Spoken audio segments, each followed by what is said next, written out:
مقالہ نمبر 41 غنا، نکبت اور پھر غنا۔ حضرت شیخ عبدالقادر جیلانی رضی اللہ عنہ نے فرمایا، ہم غنا اور تونگری کے سلسلے میں ایک مثال دے کر تمہیں کہتے ہیں کہ کیا تم نے اس بادشاہ کو نہیں دیکھا جس نے عامت الناس میں سے کسی آدمی کو کسی شہر کی حکومت سونپی، اس کو خلعت سے نوازا، اسے پرچم و نقارہ و طبل اور لشکر عطا فرمایا۔ ایک طویل مدت تک اس منصب پر رہنے کے بعد وہ سمجھا کہ یہ سب کچھ دائمی ہے اور اپنی ذلت و نکبت کی پہلی حالت کو بھول بیٹھا۔ جب وہ محتاج اور گمنام تھا، اس کے نفس میں کبر و نخوت آ گئی۔ یکایک بادشاہ نے اوامر و نواہی سے تجاوز کرنے پر اور دوسرے جرائم کے ارتکاب پر اس کا محاسبہ کیا اور پاداش میں اسے تنگ و تاریک قید خانے میں محبوس کر دیا اور اس کی قید کا زمانہ دراز کر دیا۔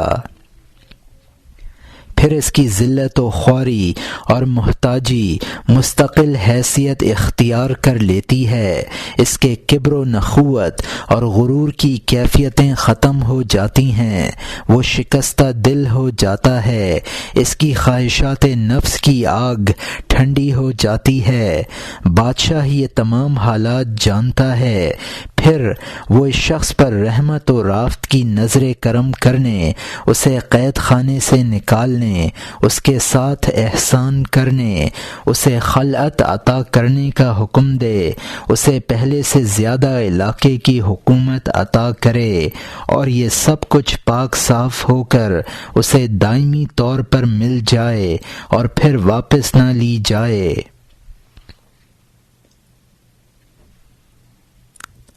بالکل یہی حالت ایک مومن کی ہے۔ اللہ جب اسے اپنا مقرب اور برگزیدہ بندہ بناتا ہے تو اس کے دل کی نگاہ میں رحمت خداوندی اور احسان و انعام کے دروازے واہ ہو جاتے ہیں۔ وہ ایسی چیزوں کا مشاہدہ کرتا ہے جنہیں کوئی آنکھ دیکھ نہیں سکتی، کوئی کان سن نہیں سکتا، اور کوئی انسان اس کے متعلق یہ تصور بھی نہیں کر سکتا کہ یہ انسان غیب کی چیزوں اور زمین و آسمان کے فرشتوں کو دیکھتا ہے، اور اسے قرب خداوندی کی وہ منزل حاصل ہے کہ اس کو لذیذ و لطیف کلام، وعدہ جمیل، محبوبیت، اجابت دعا، کلمات حکمت اور ایفائے عہد اور اس قسم کی نعمتوں سے نوازا گیا ہے۔ یہ چیزیں مقام بعید سے اس کے دل کے راستے میں اس کی زبان پر لائی جاتی ہیں،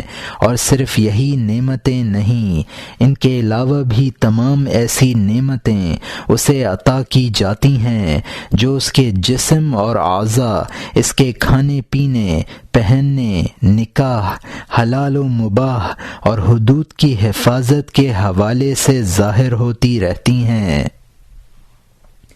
یہی حالت اس مجذوب پر ایک مدت تک رہتی ہے، یہاں تک کہ وہ مغرور ہو کر اس غلط فہمی میں مبتلا ہو جاتا ہے کہ یہ حالت ہمیشہ قائم رہنے والی ہے، تاکہ اللہ تعالی اس پر رنج و تعب اور مصیبتوں کے در وا کر دیتا ہے۔ وہ جانی و مالی نقصان اور اہل خانہ کی طرف سے طرح طرح کی تکلیفوں میں مبتلا ہو جاتا ہے۔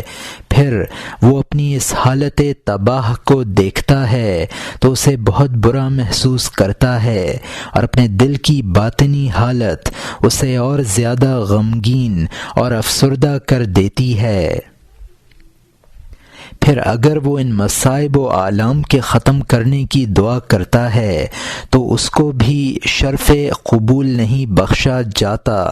اگر اللہ سے وعدہ جمیل کی طلب کرتا ہے تو اس کی تکمیل بھی نہیں ہوتی۔ اگر اس سے کسی شے کا وعدہ کیا گیا تھا تو اس کے پورا ہونے کی سبیل بھی نہیں نظر آتی۔ کوئی خواب دیکھتا ہے تو اس کی تعبیر و تصدیق کے ذریعے کامیابی نصیب نہیں ہوتی۔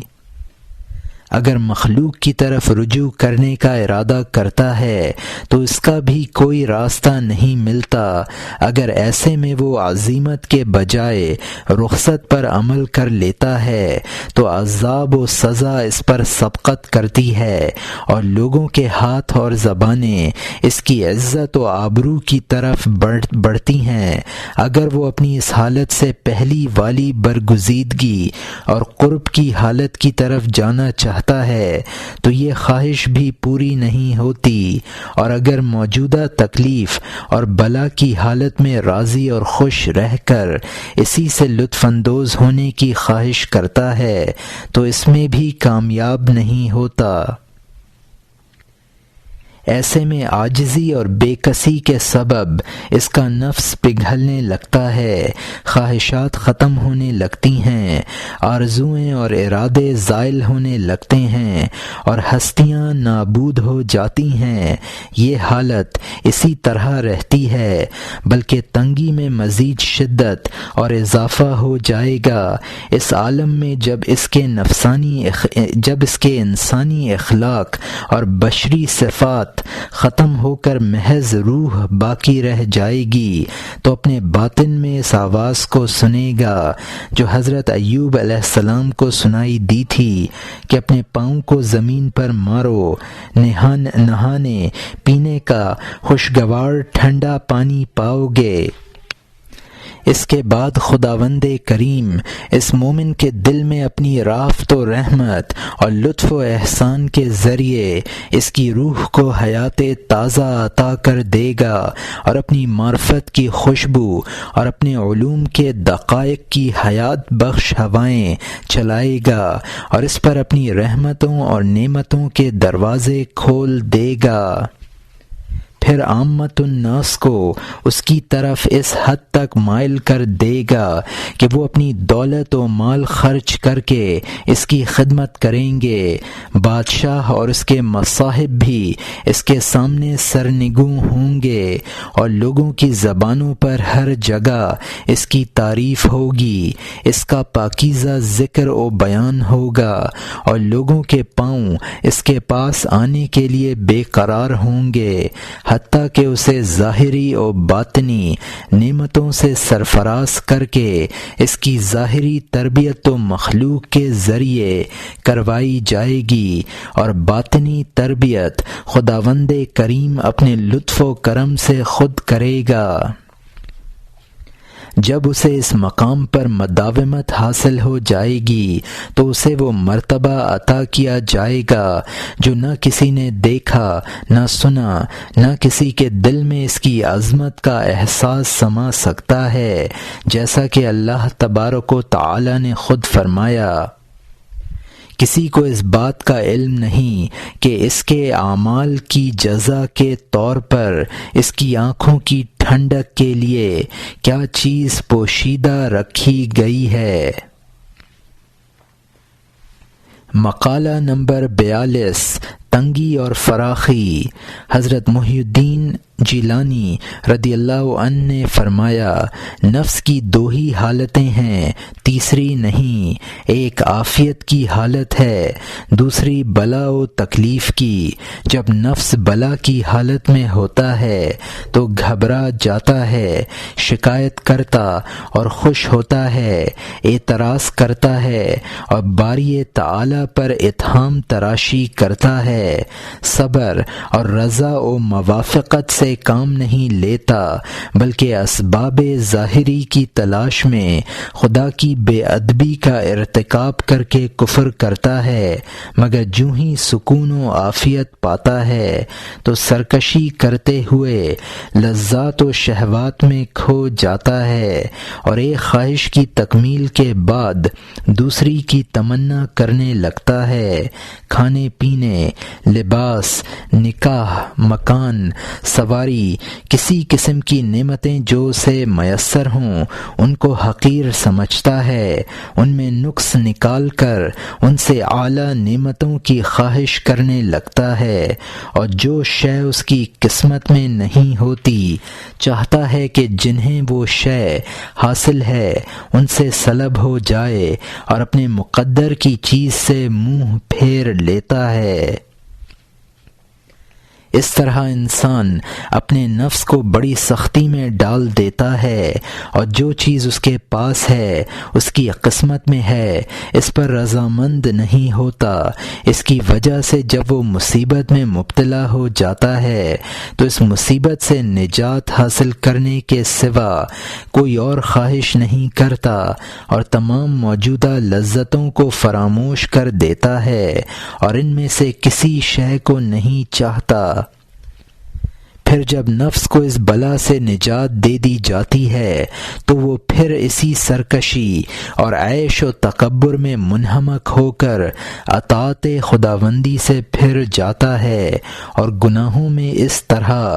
گرفتار ہو جاتا ہے کہ تمام گزشتہ مصیبتوں کو بھلا ڈالتا ہے۔ ایسی صورت میں اس کو پہلے سے بھی زیادہ سخت تکلیفوں اور مصیبتوں میں ڈال دیا جاتا ہے، اور یہ اس لیے کہ اس کو اس کی سرکشی اور گناہوں کی سزا ملے، تاکہ آئندہ وہ گناہوں کے ارتکاب سے پرہیز کو شعار بنا لے۔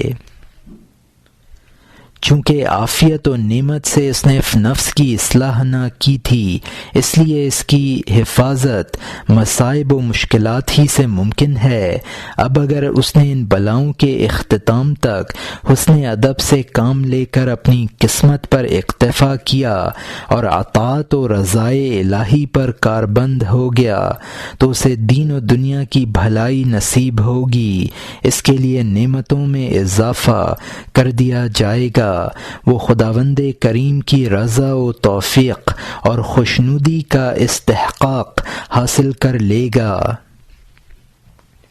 چنانچہ جو شخص دنیا و آخرت میں سلامتی چاہے اسے صبر و رضا سے کام لینا چاہیے۔ وہ مخلوق سے شکوہ و شکایت کے بجائے اپنی ضروریات کو اپنے خالق کے سپرد کر دے اور اس کی اطاعت و مطابعت میں مشغول ہو کر اس کے کرم کا منتظر رہے۔ خدا کے علاوہ کسی اور شکوہ کرنے کے بجائے اس کے لیے یہی بہتر ہے، اور تمام اشیاء سے محروم رہنا دراصل اس کے لیے خدا کی عطا و بخشش کا مظہر ہے، اور اگر نعمتیں حاصل ہوئیں تو گویا اس کے لیے عقوبت ہے۔ مصیبتوں اور بلاؤں کا نزول نفس کا علاج ہے، اور خدا کا وعدہ نقد ہے، اس کا فرمان فعل اور اس کی مشیت حالت ہے، اور جب کسی شے کا ارادہ کرتا ہے تو وہ کن فرماتا ہے، پھر فیکون وہ ہو جاتا ہے۔ تمام افعال خداوندی حسن ہیں اور حکمت و مصلحت پر مبنی ہوتے ہیں، لیکن وہ اپنے بندوں سے ان مصالح اور حکمتوں کو پوشیدہ رکھتا ہے، اور اس میں وہ یکتا ہے۔ اس لیے بندے کو چاہیے کہ رضا و تسلیم کی منزل میں اس کی عبادت میں لگا رہے، جن کاموں سے اس نے روکا ہے نہ کرے، اور جن کے کرنے کا حکم دیا ہے ان کو کرے۔ قضا و قدر کے سامنے سر تسلیم خم کر کے معاملات ربوبیت میں دخل نہ دے، اپنے تمام کاموں میں سکوت اختیار کرے اور رب کریم پر ہرگز تہمت نہ لگائے۔ حضرت ابن عباس رضی اللہ عنہ سے مروی حدیث میں ہے، انہوں نے فرمایا، میں حضور صلی اللہ علیہ وسلم کے پیچھے اونٹنی پر سوار تھا۔ حضور صلی اللہ علیہ وسلم نے اچانک فرمایا، اے غلام، تم خدا کی حفاظت کرو، وہ تمہاری حفاظت کرے گا، اور جب تم خدا کے حقوق کے پاسدار اور محافظ بن جاؤ گے تو اسے اپنے سامنے پاؤ گے۔ چنانچہ ضروری ہے کہ خدا کے سوا کسی سے کچھ نہ مانگو اور نہ کسی سے مدد طلب کرو، اس لیے کہ جو حالات پیش آنے ہیں وہ تو قلم لکھ چکا ہے، اور اگر کوئی شخص قضاء و قدر کے فیصلوں کے خلاف تمہیں نفع پہنچانے کی خواہش رکھتا ہے تو اسے اس پر قدرت حاصل نہیں ہو سکتی۔ اس لیے استطاعت کے مطابق احکام خداوندی پر بصدق دل اور بیقین محکم عمل کرو، اور اگر تمہیں عمل کی استطاعت نہیں ہے تو مجبوراً صبر کرنے ہی میں بہتری ہے۔ یہ بھی جان لینا چاہیے کہ صبر اور نصرت میں گہرا تعلق ہے اور تکلیف اور فراخی میں ربط ہے، کیونکہ ہر تنگی کے بعد فراخی نصیب ہوتی ہے۔ چنانچہ مومن کو چاہیے کہ اس حدیث مبارکہ کو اپنے دل میں سمو لے اور اپنی تمام حرکات و سکنات میں اسی پر عمل کرے۔ اسی طرح دنیا و عقبہ میں سلامتی اور عزت و رحمت کے ساتھ رہنا ممکن ہے۔ مقالہ نمبر 43، ما سوا اللہ سے سوال۔ فرمایا، مخلوق سے وہی سوال کرتا ہے جو خدا تعالی کو نہ جانتا ہو اور اس کے ایمان، یقین اور عرفان میں ضعف ہو اور اسے صبر کی دولت نصیب نہ ہو، اور غیر اللہ سے سوال کرنے سے وہی محفوظ رہا جسے خداوند عز و جل کی معرفت کا علم حاصل ہے اور اس میں ایمان و یقین کی قوت موجود ہے اور اسے ہر لحظہ معرفت حق حاصل ہے اور وہ اللہ تعالی سے حیا کرتا ہے۔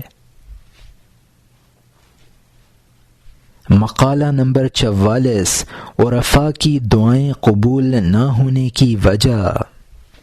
حضرت رحمۃ اللہ علیہ نے فرمایا، اہل معرفت کی دعاؤں کی قبولیت اور ان سے کیے گئے وعدوں کی تکمیل اس لیے نہیں ہوتی کہ کہیں ان پر امید غالب نہ ہو جائے، کیونکہ امید و بیم ہر حالت اور ہر مقام پر موجود ہیں، اور یہ خوف و رجا پرندے کے دو پروں کی طرح ہیں کہ اس کی پرواز دونوں بازوؤں کی مرہون منت ہوتی ہے۔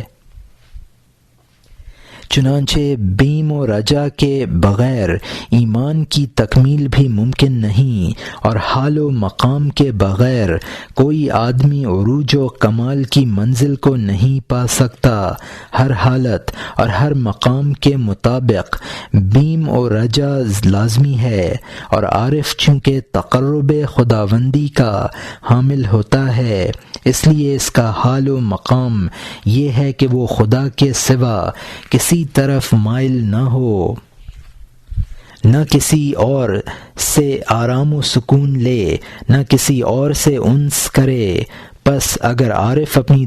دعا کی قبولیت چاہتا ہے اور خداوند تعالی سے وفائے عہد طلب کرتا ہے تو یہ اس کے منصب سے کمتر بات ہے اور اس کے لیے زیبا نہیں۔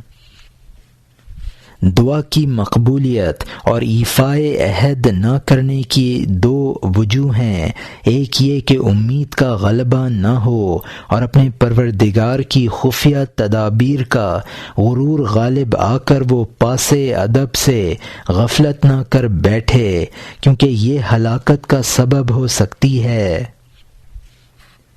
دوسری وجہ یہ ہے کہ اس کی خواہش و طلب اپنے رب کریم کے ساتھ کسی اور شے کو شریک ٹھہرانے کے مترادف ہے، اس لیے کہ انبیاء کرام علیہم السلام کے بغیر دنیا میں ظاہراً کوئی معصوم نہیں۔ چنانچہ اللہ تعالیٰ اس کی دعا قبول نہیں کرتا اور وعدے کا ایفا نہیں کرتا تاکہ وہ طبعاً سوال کرنے کا عادی نہ ہو جائے، کیونکہ اس میں شرک ہے، اور شرک خفی تمام احوال و مقامات میں قدم قدم پر موجود ہے۔ البتہ جب سوال تعمیل حکم میں ہو تو وہ حق کی قربت کو مزید پختہ کرتا ہے، جس طرح نماز، روزہ اور دوسرے فرائض و نوافل قرب حق کو مضبوط کرتے ہیں، اس لیے کہ حکم ہونے کی وجہ سے سوال کرنا اہل معرفت کے لیے تعمیل حکم کی حیثیت رکھتا ہے۔ مقالہ نمبر 45، نعمتوں کے ذریعے ابتلا۔ حضرت غوث اعظم نے فرمایا، جان لو کہ لوگ دو قسم کے ہوتے ہیں، ایک وہ جنہیں نعمتیں عطا کی گئی ہیں، اور دوسرے وہ جنہیں خدا کے حکم سے مصائب میں مبتلا کیا گیا ہے۔ لیکن جن لوگوں پر نعمتوں کی ارزانی ہوتی ہے وہ گناہ اور کدورت سے خالی نہیں ہوتے، اور وہ ان نعمتوں سے بہت آسائش کی حالت میں ہوتے ہیں کہ یکایک تقدیر خداوندی ان پر قسم قسم کی مصیبتیں، بلائیں اور امراض میں سے ایسی چیز کو لے آتی ہے جس کی وجہ سے تقدر کا تسلط ہو جاتا ہے، اور ان کے جان و مال اور اہل و عیال پریشانیوں میں مبتلا ہو جاتے ہیں۔ اس کی وجہ سے ان کی زندگی اس درجہ بے کیف ہو جاتی ہے گویا انہیں کبھی نعمتیں ملی ہی نہ تھیں، پھر وہ نعمتوں کو اور ان کی حلاوتوں کو فراموش کر دیتے ہیں۔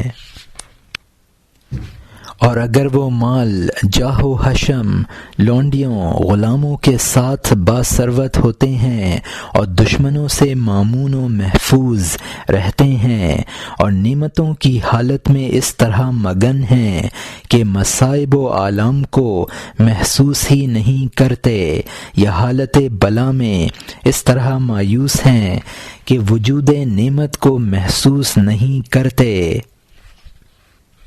تو یہ صورتیں خداوند کریم سے بے خبری اور دنیا کی محبت کی دلیل ہیں۔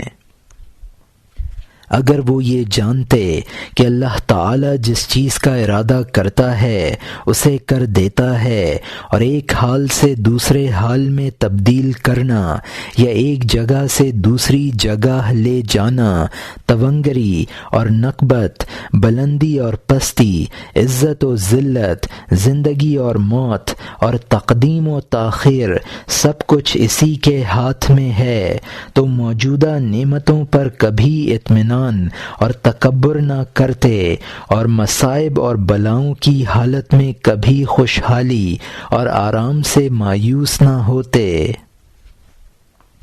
ان کا یہ عالم اس وجہ سے بھی ہے کہ وہ دنیا کی حقیقت کو نہیں سمجھتے۔ دنیا کی حقیقت یہ ہے کہ یہ بلاؤں کا گھر ہے جو تلخیوں، جہالت، تکلیفوں اور کدورتوں کی جگہ ہے۔ دنیا کی اصل مصائب و بلیات ہیں اور نعمتیں اس کی اصل کے خلاف ہیں، چنانچہ دنیا حنظل کی طرح ہے، اس کا پھل تو تلخ ہے مگر اثر اچھا ہے۔ کوئی آدمی اس کی شیرینی کو اس وقت تک نہیں پا سکتا جب تک اس تلخابے کو نوش جان نہ کر لے۔ کوئی شخص شہد کو ہرگز نہیں پا سکتا جب تک بلاؤں کا زہراب نہ پیے۔ چنانچہ جس نے دنیا کی بلاؤں پر صبر کیا اسے دنیا کی نعمتیں نصیب ہوئیں، کیونکہ جب تک مزدور کی پیشانی عرق آلود نہ ہو، اس کا جسم تھک نہ جائے، روح غمگین اور دل تنگ نہ ہو، اس کی قوت زائل، اپنے جیسی مخلوق کی خدمت کرنے پر نفس ذلیل اور نفسانیت شکستہ نہ ہو، اسے مزدوری نہیں دی جاتی۔ جب مزدور ان سب کڑواہٹوں کو پی لے، یہی تلخیاں اس کے لیے اچھے کھانوں، میووں، لباسوں اور راحتوں کی نوید لاتی ہیں، اگرچہ کم ہی ہوں۔ یہی حالت دنیا کی ہے۔ اس کی ابتدائی تلخی بھی اسی طرح ہے جیسے شہد سے بھرے ہوئے پیالے کے کناروں پر کڑواہٹ لگی ہوئی ہو،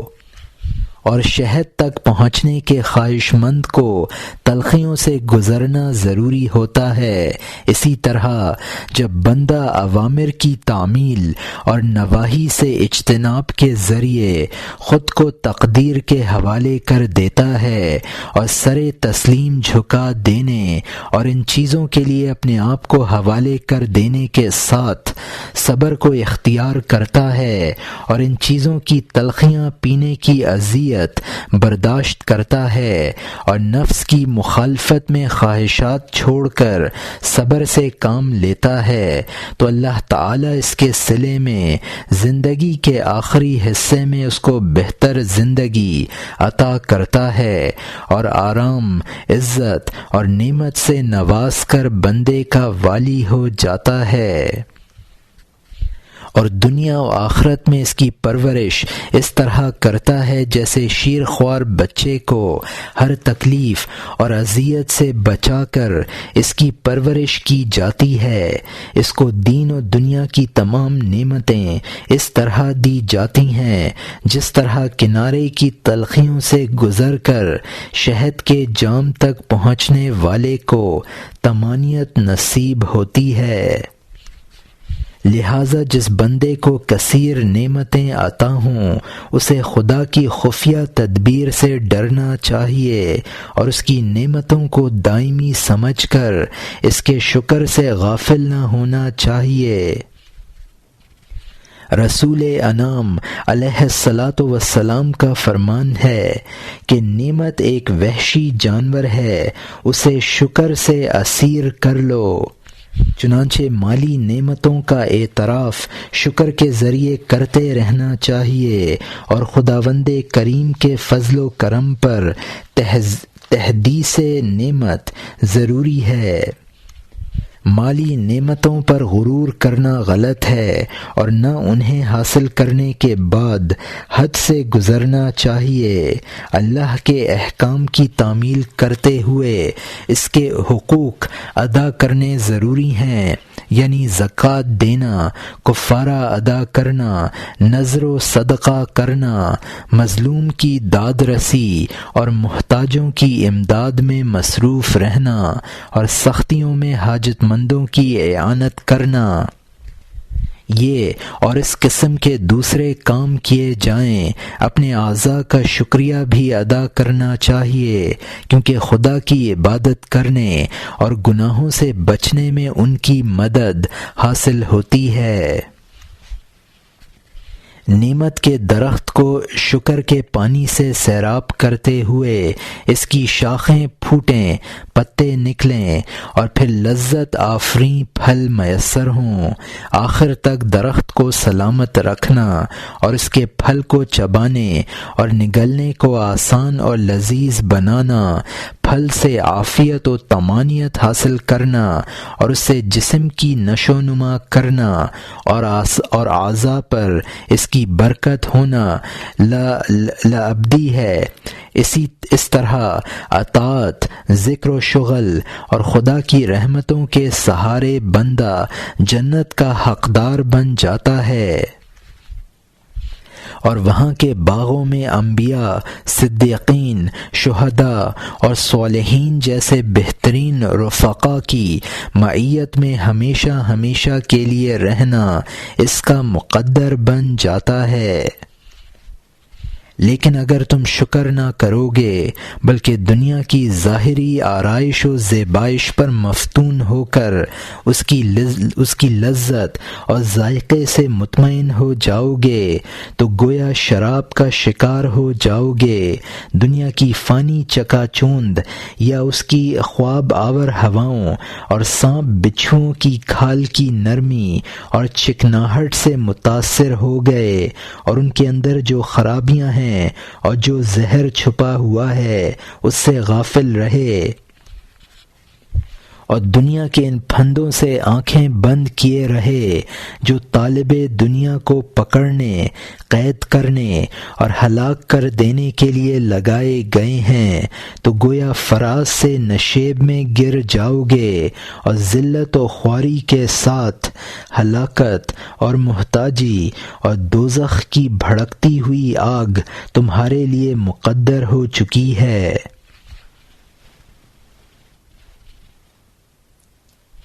مگر ابتلا اور گرفتاری مصائب کی بھی کئی صورتیں ہیں۔ کبھی تو جرائم کی سزا کے طور پر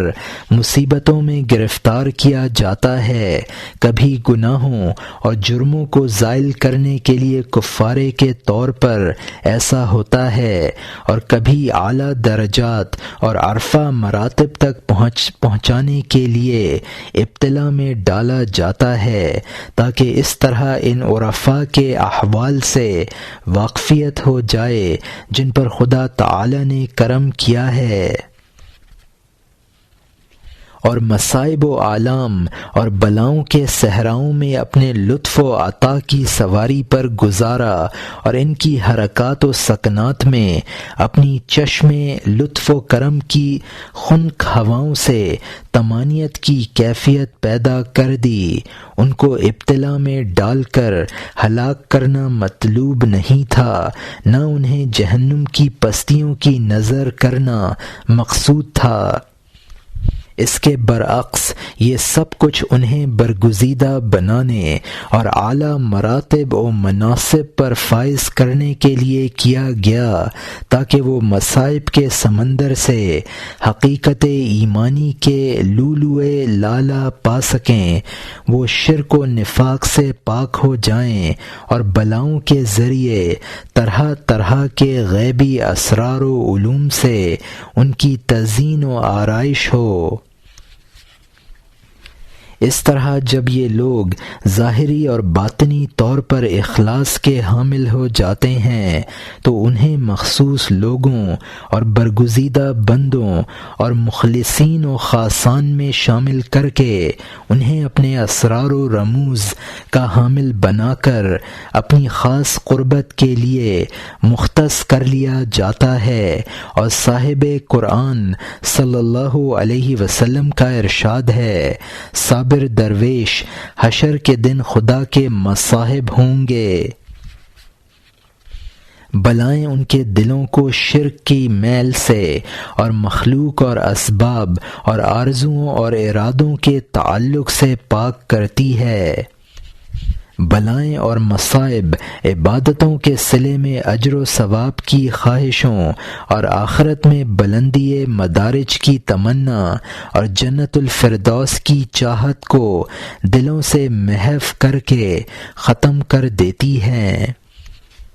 جو ابتلا معاصی و جرائم کو مٹانے کے لیے کفارے کے طور پر ہو، اس میں کسی شکوہ شکایت کے بغیر صبر جمیل کی دولت نصیب ہو جائے گی، اور اس ابتلا میں دوستوں اور ہمسایوں کے سامنے شکایت نہ کرنی چاہیے، نہ گھبراہٹ کا اظہار کیا جائے، اور احکام خداوندی اور اطاعت و عبادت میں پریشانی نہ ہو۔ جو ابتلا بلندی مراتب اور منازل عالیہ پر فائز کرنے کے لیے ہو، اس کی علامت یہ ہے کہ خداوند تعالی کے فعل اور ارادے پر رضا و موافقت پائی جائے، نفس کو ذکر خدا میں قرار ملے اور اس کے فعل اور ارادے میں آرام پائے، کیونکہ وہ زمینوں اور آسمانوں کا پروردگار ہے۔ بلاؤں کے دور ہونے تک جو ساعتیں گزریں، بندے کو چاہیے کہ اس دوران میں بلاؤں میں فنا ہو جائے۔ مقالہ نمبر 46، ذکر کرنے والا اور سوال کرنے والا۔ فرمایا، حضور نبی کریم صلی اللہ علیہ وسلم حدیث قدسی میں فرماتے ہیں، خدا تعالی نے کہا کہ جس شخص نے میرے ذکر میں مصروف رہنے کی وجہ سے مجھ سے سوال نہ کیا، میں اسے تمام سوال کرنے والوں سے زیادہ دوں گا۔ یہ اس لیے فرمایا گیا کہ جب اللہ تعالیٰ کسی اہل ایمان کو مقبول و برگزیدہ بنانا چاہتا ہے تو اسے مختلف احوال کی راہ پر چلاتا ہے اور قسم قسم کی بلا اور مصیبت کے ذریعے اس کا امتحان لیتا ہے اور اسے ثروت و دولت عطا کرنے کے بعد پھر فقر و فاقہ میں مبتلا کر دیتا ہے اور اس پر روزی کے تمام راہیں بند کر کے ایسے حالات پیدا کر دیتا ہے کہ وہ مخلوق سے سوال کرنے پر مجبور ہو جائے، پھر اسے سوال سے محفوظ کر کے سنت کے مطابق قصب کے لیے مسترب کر دیتا ہے، پھر اس پر قصب کو بھی مشکل کر دیتا ہے۔ اس کے بعد اسے الہام کرتا ہے کہ لوگوں سے سوال کرے، اس مقصد کے لیے ایسے امر باطن کے ساتھ حکم کرتا ہے جسے وہ جانتا پہچانتا ہے۔ یہ حکم بجا لانا اس کے لیے عبادت اور اسے چھوڑ دینا گناہ بن جاتا ہے، اور یہ سب کچھ اس لیے کیا جاتا ہے کہ اس کا نفس شکستہ ہو جائے۔ یہ ریاضت کی ایک حالت ہے۔ اس حال میں اس کا سوال کرنا امر اور جبر کی وجہ سے ہوتا ہے، خدا کے ساتھ شرک کے طور پر نہیں۔ پھر اس کو سوال سے بھی محفوظ کر لیا جاتا ہے اور قرض مانگنے کا حکم دیا جاتا ہے، اور یہ حکم بھی پہلے کی طرح قطعی اور حتمی ہوتا ہے جس کو چھوڑنا ناممکن ہوتا ہے۔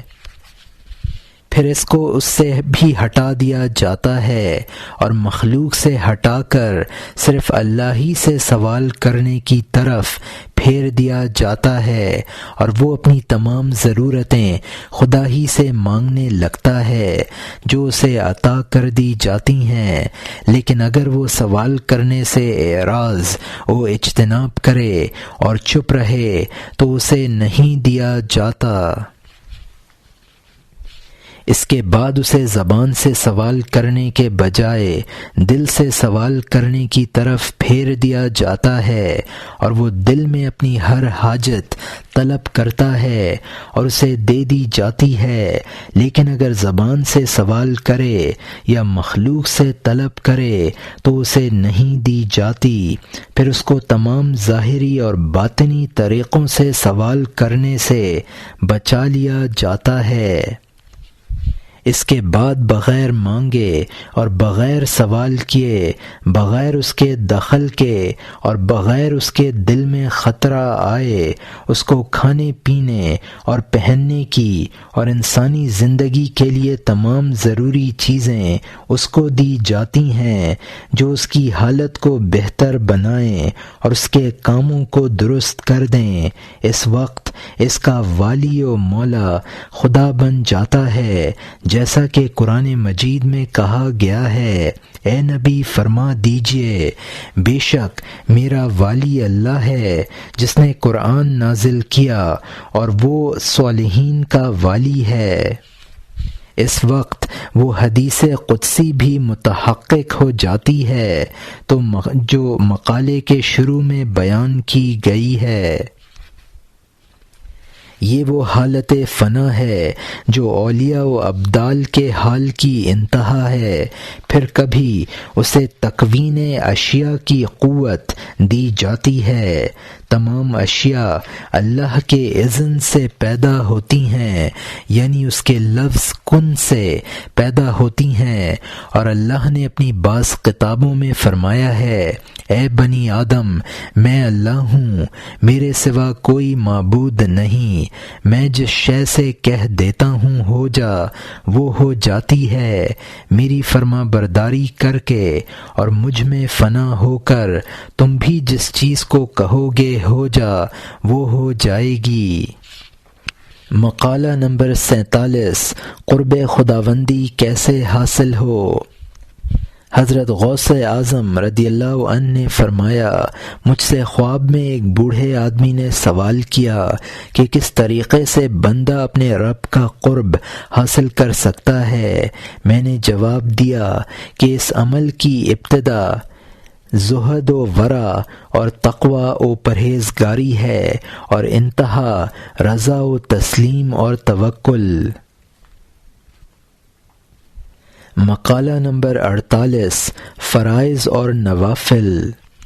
حضرت غوث اعظم نے فرمایا، مومن کے لیے ضروری ہے کہ فرائض ادا کرنے میں مشغول رہے، فرائض کے بعد نوافل و فضائل ادا کرتا رہے، لیکن فرائض ادا کرنے سے پہلے سنن و نوافل میں مصروف رہنا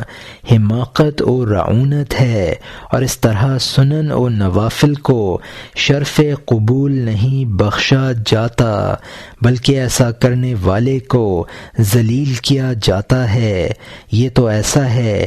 کہ کسی کو بادشاہ اپنی خدمت پر مامور کرے اور وہ اس کے بجائے اس امیر کی خدمت پر مستعد ہو جائے جو خود بادشاہ کا غلام ہے اور بادشاہ کی قدرت و ولایت کے زیر نگیں ہے۔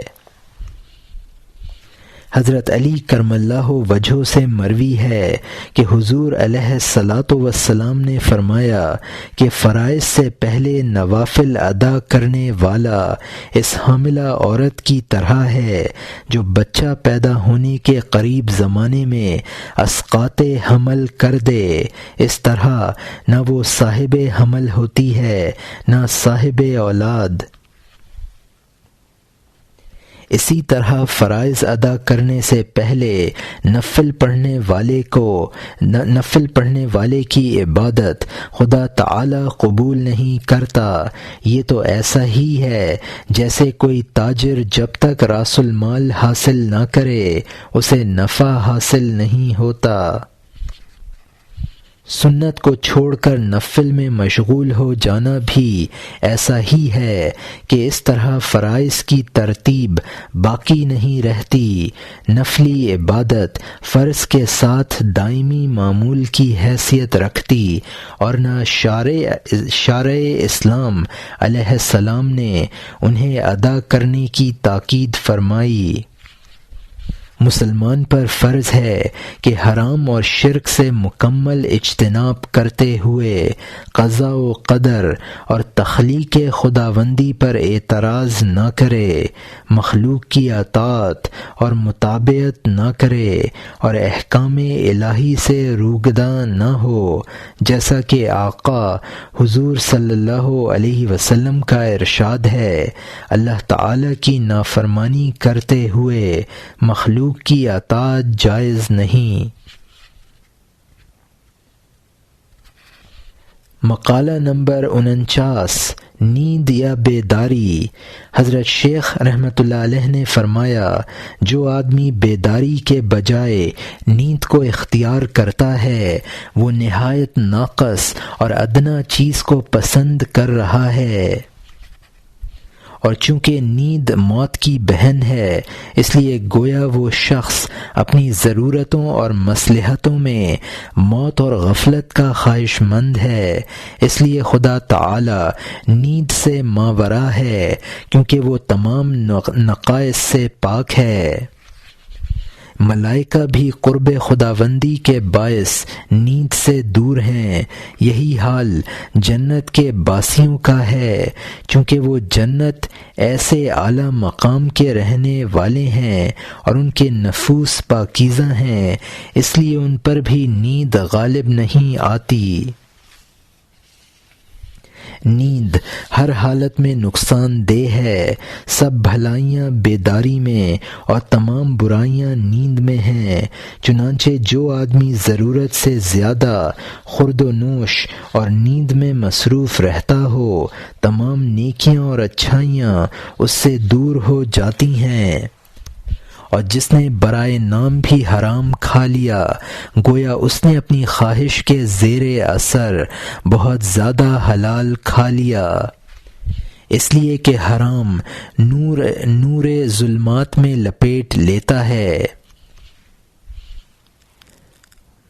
جس طرح شراب عقل کو تاریکیوں کی نظر کر دیتی ہے اور جب ایمان ہی تاریکیوں میں گم ہو جائے تو نماز، عبادت، اخلاص سب بے سود ہیں۔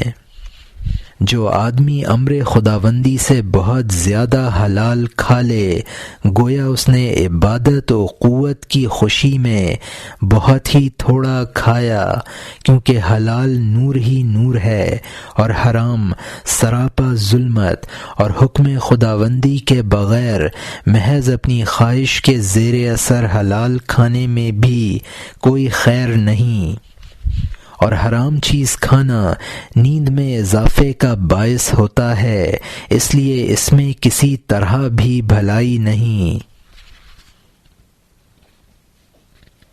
مقالہ نمبر 50 قرب و وصل خداوندی۔ حضرت نے فرمایا تمہارا معاملہ دو حالتوں سے بہرحال خالی نہیں ہے، یا اللہ عز و جل کا قرب نہیں ہوگا یا اللہ کا قرب اور وصال ہوگا۔ اگر تم اس سے دور ہو تو قربت حاصل کرنے کی خواہش میں سستی اور کاہلی کی کیفیت میں رہنا، دین و دنیا کی نعمت اور دائمی عزت، سلامتی اور تونگری، کفایت اور نفع اور محبوبیت کا وافر حصہ حاصل کرنے میں پیچھے رہ جانا کیوں؟ اٹھو اور اپنے دونوں بازوؤں کے ساتھ قرب خداوندی کی منزل پانے کی خاطر تیزی سے پرواز کرو۔ تمہارا ایک بازو حرام و مباح تمام لذات و شہوات اور ہر طرح کی آسائشوں کو تج دینا ہے، اور دوسرا بازو اذیتوں، مکروہات اور تکالیف کو برداشت کرنے، فرائض کی ادائی میں سختیاں سہنے، مخلوق اور خواہشات نفس اور دنیا و آخرت کے ارادہ و آرزو سے نکل جانے کا نام ہے۔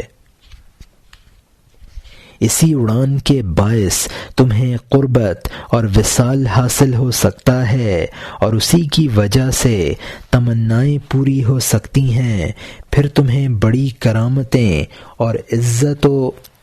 عظمت عطا ہوگی، اور تمہیں ان مقربین و واصلین خداوندی میں شمار کیا جانے لگے گا جن پر عنایات ربانی ہوئیں، اور مراعات جن کے شامل حال ہیں، اور جن کو محبت خداوندی نے کھینچ کر رحمتوں میں چھپا لیا۔ اس عالم میں ادب کو ملحوظ رکھو اور اپنے حال پر اتنے مغرور نہ ہو جاؤ کہ خدمت ادا کرنے میں کوتاہی کرو۔ رعونت جہل و ظلم اور عجلت کی اساس ہے۔ باری تعالی جل شانہ نے فرمایا بے شک سرشت انسانی ظلم و جہل ہے۔ ایک اور جگہ ارشاد ہے کہ انسان بہت جلد باز ہے، اس لیے اپنے دل کو ترک شدہ چیزوں پر مائل نہ ہونے دو، اور خواہش نفس اور مخلوق سے بچتے ہوئے صبر اور رضا و موافقت کو ہرگز نہ چھوڑو۔ اور جب تکلیف یا مصیبت آئے تو خداوند تعالی کی طرف اس طرح جھک جاؤ جیسے سوار کے آگے گیند کہ وہ جس طرح چاہے پھینک سکتا ہے، یا جس طرح غسل دینے والے کے ہاتھ مردہ یا ماں کی آغوش میں طفل شیرخوار، اور چاہیے کہ ماں سوا اللہ سے اس یقین کے ساتھ آنکھیں موند لو کہ اس کے علاوہ نہ کوئی نفع یا نقصان پہنچا سکتا ہے، نہ عطا و منع کا مختار ہے۔ اذیت اور تکلیف کے ہنگام مخلوق اور اسباب و وسائل دنیا کو خدا تعالی کا تازیانہ سمجھو جس سے تمہیں مار پڑتی ہے، اور نعمت و عطا کے وقت یہ جان لو گویا خدا تعالی تمہیں مخلوق و اسباب سے اس طرح کھلاتا ہے جیسے وہ خود کھلا رہا ہو۔ مقالہ نمبر 51 زہد کا ثواب۔ حضرت شیخ عبد القادر جیلانی علیہ الرحمہ نے فرمایا، زاہد کو 2 ثواب ملتے ہیں۔ پہلا، ترک اسباب کے باعث، کیونکہ نفس کی خواہشات سے محترز ہو کر صرف حکم کا پابند ہو جاتا ہے، اور جب نفس سے اس کی مخالفت اور دشمنی ثابت ہو جاتی ہے، اس کو حقیقت و ولایت کی منزل مل جاتی ہے، اور اسے ابدالوں اور عارفوں کا مقام حاصل ہو جاتا ہے، اور اسے حکم دے دیا جاتا ہے کہ جو کچھ اس کی تقدیر میں ہے، جو صرف اسی کے لیے تخلیق کی گئی ہے، اور خامد قدرت سے اس کے لیے تحریر ہو چکی ہے،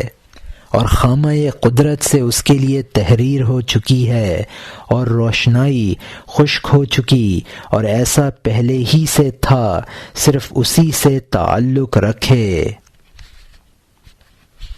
زاہد جب حکم کی تعمیل کرتے ہوئے باطنی علوم جان لے تو اسے اس کا حصہ دے دیا جاتا ہے، چاہے اس میں اس کی خواہش و طلب دخیل ہو یا نہ ہو، محض قضاء و قدر اور فعل خداوندی کی بنا پر ایسا کر دیا جاتا ہے، اور حکم الہی کی تعمیل اور فعل خداوندی پر راضی ہونے کے باعث اسے ثواب کا دوسرا حصہ بھی مل جاتا ہے۔